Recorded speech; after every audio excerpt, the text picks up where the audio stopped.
السلام علیکم ورحمۃ اللہ۔ آج میں آپ کے سامنے ایک بہت ہی خوبصورت واقعہ پیش کروں گی کہ عباسی خاندان کے تیسرے خلیفہ مہدی کے دو بیٹے تھے، موسیٰ اور ہارون رشید۔ ان دونوں کی ماں ملکہ خزیران تھی۔ 169 ہجری میں خلیفہ مہدی نے مرتے وقت وصیت کی کہ اس کے بعد موسیٰ خلیفہ ہوگا اور موسیٰ کے بعد خلافت کے تخت پہ ہارون رشید کا حق ہوگا۔ اس وصیت کے مطابق مہدی کی وفات کے بعد اس کا بڑا بیٹا موسیٰ خلیفہ بنا اور اپنا لقب الہادی رکھا۔ ہادی بڑا سخت مزاج آدمی تھا، ہر کام اپنی مرضی سے کرتا تھا، نہ ماں کا کہنا مانتا تھا اور نہ کسی اور سے کوئی مشورہ کرتا تھا۔ سب سے بڑی خرابی اس میں یہ تھی کہ وہ ہر کسی کی بات پہ یقین کر لیتا تھا۔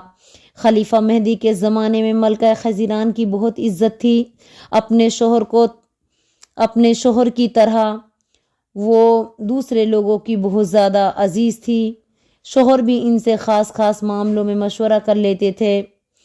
ہادی خلیفہ بنا تو اس نے حکومت کے کسی معاملے میں اپنی ماں سے مشورہ کرنے یا اس کا کہنا ماننے سے انکار کر دیا۔ اس پر ماں نے ناراضگی کا اظہار کیا تو ہادی کا غصہ بھڑک اٹھا اور اس نے حکم دیا کہ کوئی سرکاری افسر یا دربار کا کوئی دوسرا امیر میری ماں کے سلام کو نہیں جائے گا، اگر جائے گا تو اس کو سخت سزا دی جائے گی۔ ایک دفعہ ہادی کو کسی نے خبر دی کہ اس کا چھوٹا بھائی ہارون رشید فوج کے افسروں سے میل جول رکھتا ہے اور وہ چاہتا ہے کہ فوج کی مدد سے خود خلیفہ بن جائے۔ اس خبر پر اس نے بنا تحقیق کیے ہارون رشید کا دشمن بن گیا۔ ایک دن اس نے اپنے ایک خاص امیر اور اپنے ایک درباری ہرسمہ کو دوپہر کے وقت بلا بھیجا۔ ہرسمہ شاہی محل میں گیا تو خلیفہ ہادی کو دیکھا کہ وہ اکیلا بیٹھا ہے اور غصے سے اس کا چہرہ سرخ ہو رہا ہے۔ ہرسمہ نے اس کو سلام کیا تو اس نے کہا دروازہ بند کر دو۔ ہرسمہ نے دروازہ بند کر دیا تو ہادی نے کہا ہرسمہ تمہیں میں نے ایک خاص کام کے لیے بلایا ہے، جو کچھ میں تم سے کہوں گا اسے تم اپنے دل ہی میں رکھو گے، اگر کسی اور کو یہ راز بتایا تو تمہاری گردن اڑا دی جائے گی۔ ہرسمہ نے کہا امیر المومنین آپ جو فرمائیں گے میں مرتے دم تک اسے ظاہر نہیں کروں گا۔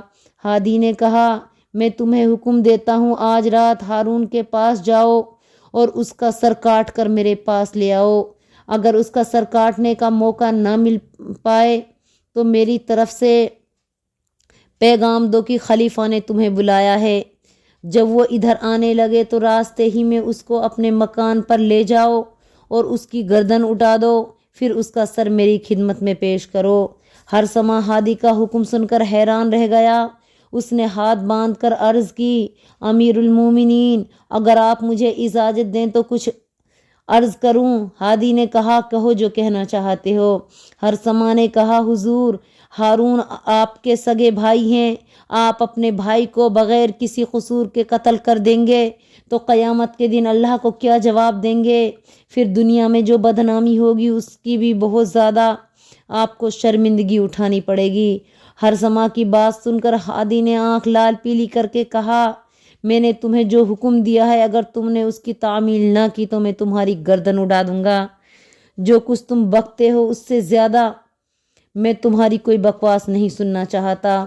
ہرسمہ نے خوف سے کانپتے ہوئے کہا حضور میں آپ کا خادم ہوں، میری کیا مجال کہ آپ کا حکم نہ مانوں۔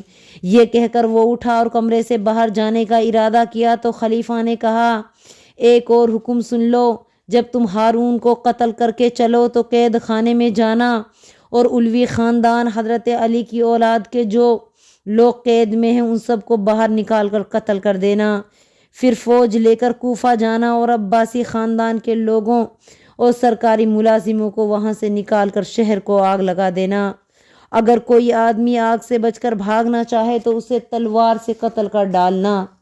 ہرسمہ نے خوف سے کانپتے ہوئے کہا حضور جیسا فرماتے ہیں ویسا ہی ہوگا۔ پھر اس نے کمرے سے نکلنا چاہا لیکن خلیفہ نے گرج کر کہا تم آدھی رات سے پہلے اس کمرے سے باہر نہیں نکل سکتے۔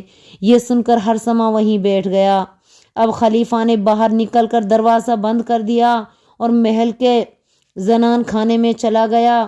اس کے جانے کے بعد ہرسمہ کا ڈر کے مارے سخت برا حال ہو گیا۔ اس کو رہ کر یہ خیال آتا تھا کہ 2 مرتبہ خلیفہ کو ٹوکا ہے، اس لیے وہ مجھ سے ناراض ہو گئے اور آدھی رات تک مجھے قتل کرا دے گا۔